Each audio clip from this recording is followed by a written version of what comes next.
professionals and entrepreneurs. And these, they have a very selective immigration system in Australia, so they have picked the best and the brightest out of this country. The OECD statistics show that we have about 700,000 people of Sri Lankan birth living in the OECD, about 200,000 in Canada, 200,000 in UK. Of course, all of them may have not been skilled migrants. Some of them may have gone as refugees. And then we have a large worker population in the Middle East, in parts of Asia, which I estimate is about 1.7 million people. So one other channel of know-how transfer is through your immigrants, a country's immigrants. Do you have ideas or narratives from some of these other countries? You did show the case of Albania, but perhaps in other countries where they have exploited this immigrant population to get this know-how transfer? So this is very important. We call that diaspora strategy. So, by the way, first of all, I want to congratulate you on your coming immigration reform.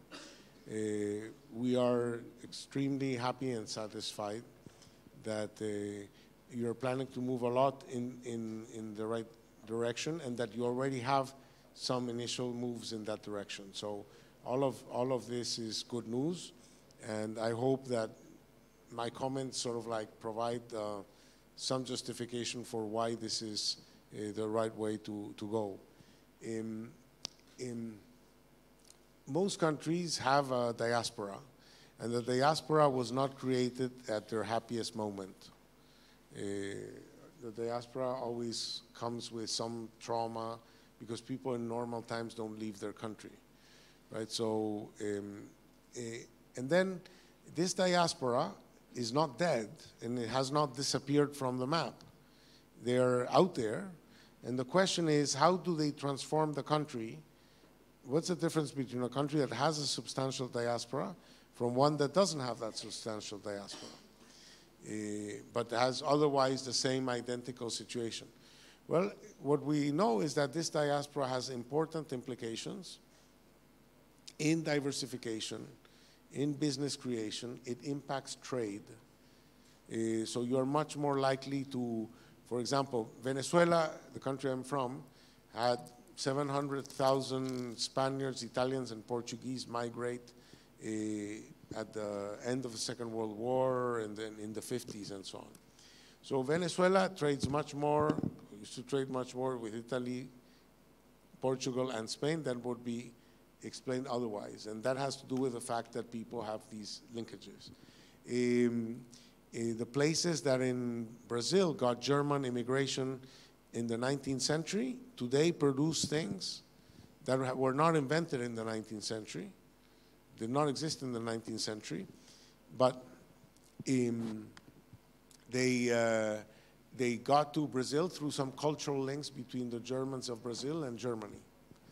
So if you have migrants, if your migrants came from Italy, you're good at making pizzas, right? But by the same token, if your migrants went to Italy, they become good at Sri Lankan food, right? So, so diasporas have potential important effects. And countries have diaspora strategies and diaspora policies.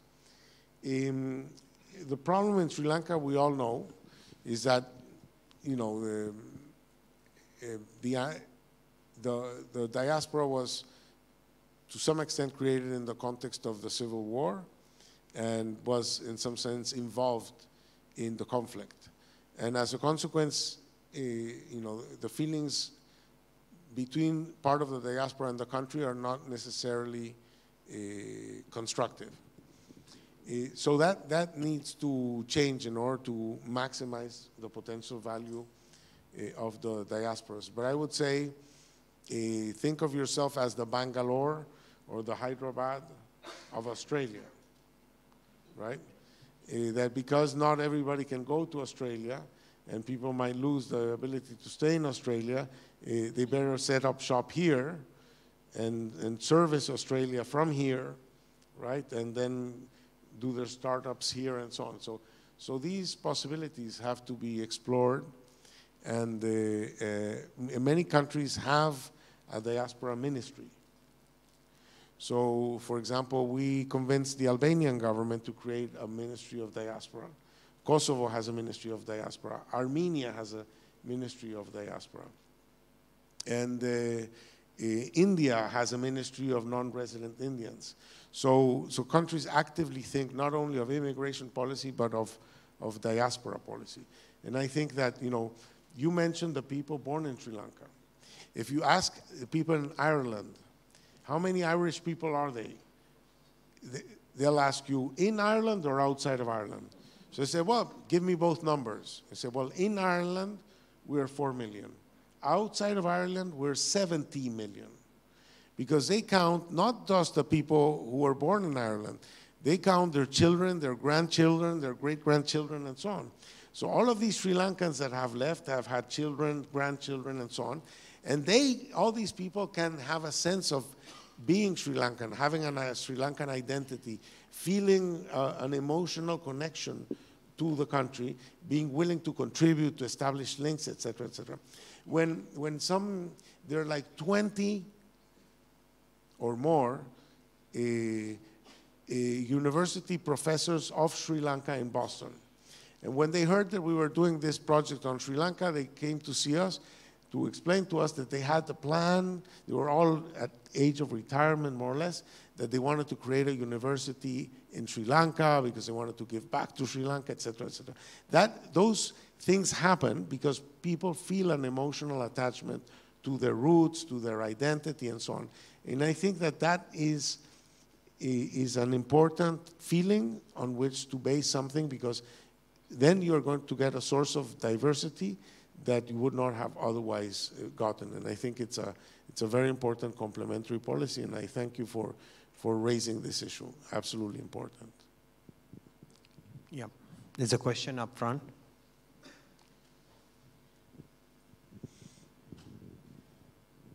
Thank you, Professor, for coming and touching on a subject which has been overlooked. It has not been paid much attention. But before that, can I just ask a question from the Control of Immigration? Mr. Ranasinghe. Right. We have a shortage of maids. Now, that prevents housewives from educating themselves or being part of the workforce. Now, can I ask the Control of Immigration to have a category to allow housemaids from, say, India? That's one. And Professor, now, as much as I'm an activist, so as much as I would want this meeting to be productive, I'm sure everybody would want that. And I believe you have a lot of clout in Venezuela. Am I right? No. Venezuela. No, you have a lot he of is clout. asking that whether you have clout in Venezuela. In Venezuela, I am invited to jail.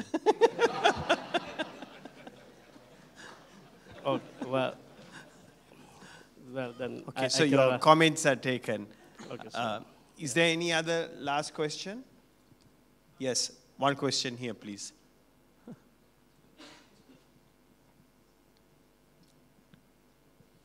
Professor Hausmann, thank you so much. Welcome, Kennedy School alum as well.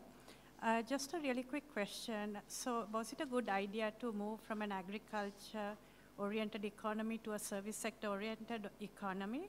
And the second thing is when you talk about immigration, we are assuming that all governments are focusing and will be supporting an open economy. So when we move from regaining Sri Lanka to Mahinda Chintana, we sort of look backwards again in terms of closing doors, in terms of attracting foreigners and foreign investment. So I'm not quite sure whether you're keeping in touch with the old government policies and what you think about. So I just want to find out about open economies versus closed economies and the risk of policy reversals, and what does this mean in terms of immigration? Thank you. So the first question was, I think that the economy has transitioned from agriculture to services without industrializing? Yeah, well, this is a topic that my colleague Danny Roderick has emphasized a lot, what they call premature deindustrialization. Let me say that when we think that we have moved out of agriculture, obviously agricultural output has not declined. Agricultural output has increased dramatically, but it's now that productivity in agriculture has increased so much that we don't need to be working in agriculture to have agricultural products. You know, the health problems in a good chunk of the world these days is obesity, not hunger. So,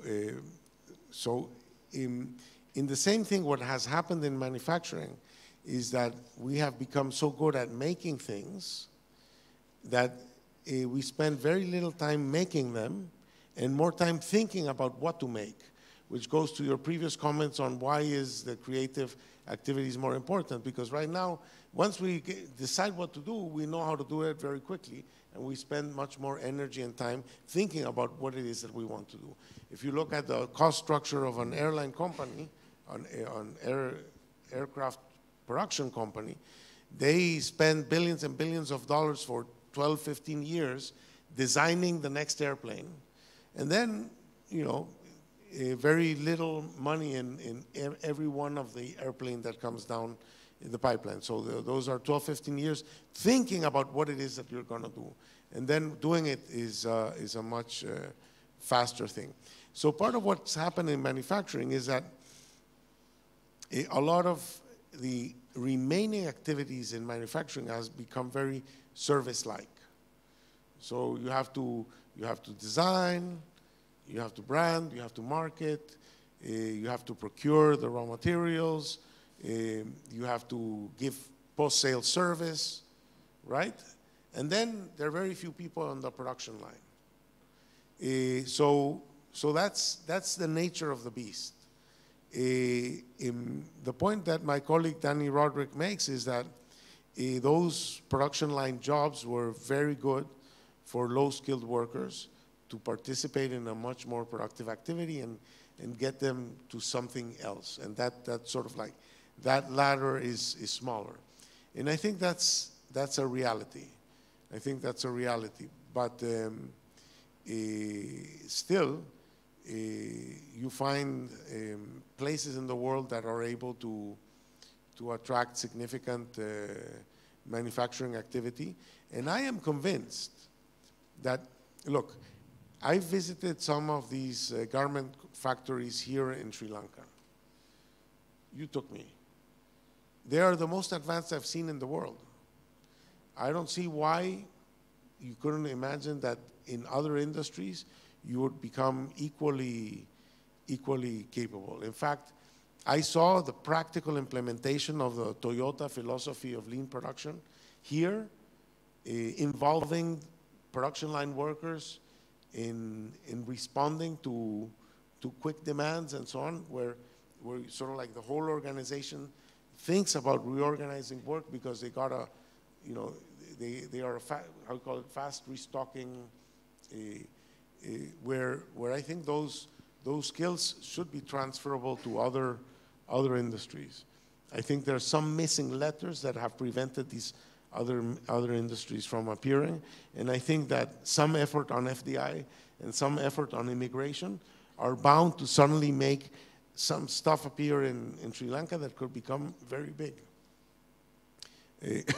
I can imagine, you know, Chennai has a humongous auto industry. I'm sure that it's cheaper to send a container from Colombo to Chennai than to move 10 blocks in Chennai.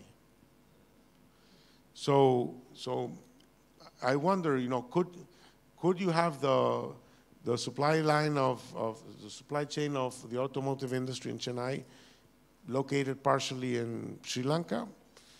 I wouldn't be surprised if it could happen. But again, you have such a regulated economy and there's so many obstacles here and there that my approach to these things is to tell the BOI, try to make this happen.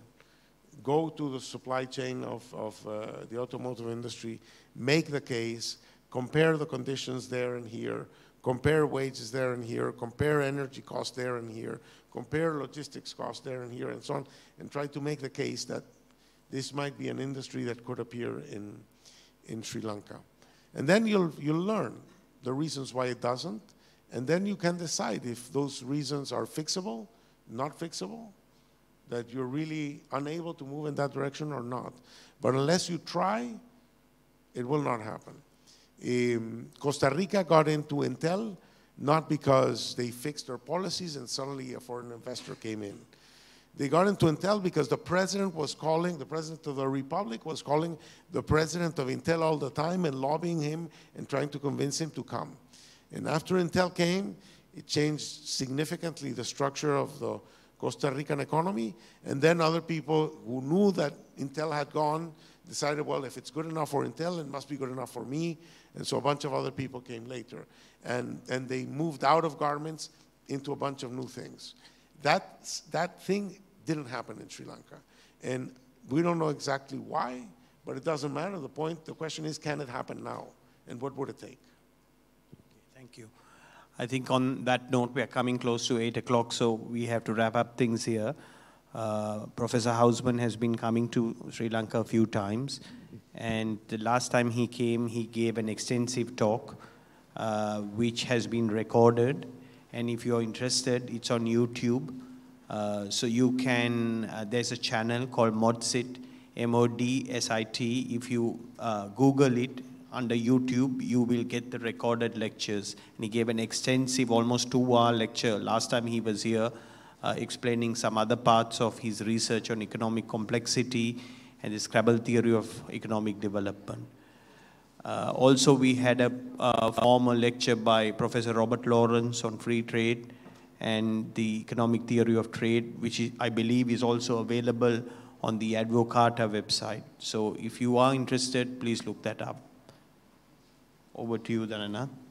Thank you very much, Murtaza and Professor Hausmann, for joining us this evening. And thank you very much, all of you, for joining us this evening.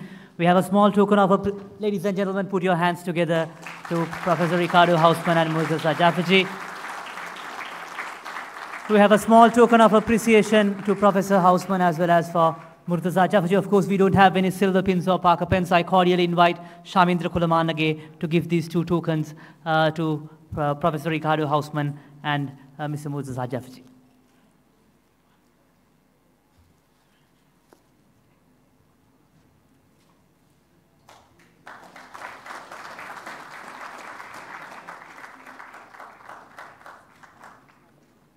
Thank you very much. Before we wrap up, as Advocata, we have a subscriber program. It's 100,000 rupees. We are a public policy think tank. So you can join our subscriber program, and also you can join the Think series of public lectures. We hope we made you think on the policy ideas that matter, and we are planning to host Professor Razin Salih on 21st of June, and we'll keep you posted on the venue, and we are planning to go for a extended place since it's already crowded. So thank you very much for joining this evening, and have a pleasant evening. Thank you very much.